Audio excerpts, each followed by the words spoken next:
sen yanımdan, can ayrıldı canımdan.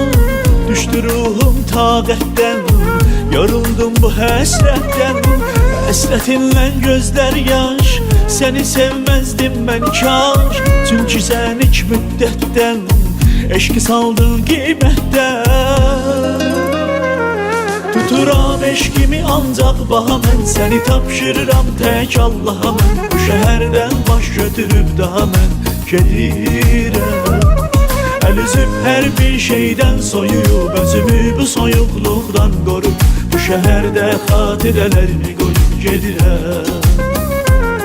Tuturam eşqimi ancaq baha mən, səni tapşırıram tək Allaha mən. Bu şəhərdən baş götürüb daha mən gedirəm. Əl üzüb hər bir şeydən soyuyub, özümü bu soyuqluqdan qoruyub, bu şəhərdə xatirələrimi qoyub gedirəm.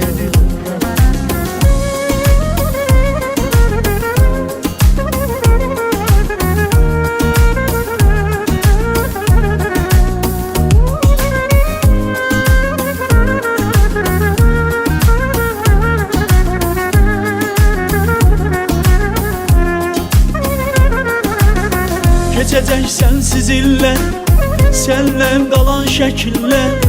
Quru əşyadır cansız, qovuşmağımız imkansız. Bil ki təklik boşluqdur, içməmiş sərxoşluqdur. Bu nə dərddir dərmansız, mənə verdin vicdansız.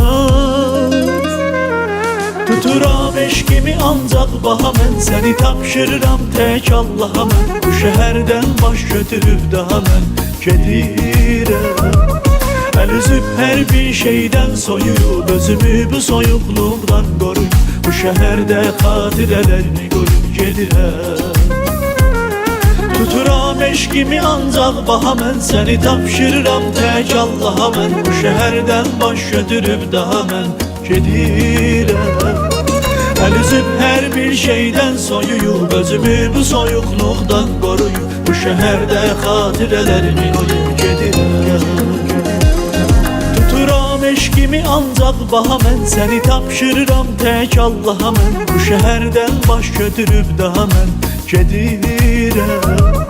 Əl üzüb hər bir şeydən soyuyub, özümü bu soyuqluqdan qoruyub, bu şəhərdə xatirələrimi qoyub gedirəm.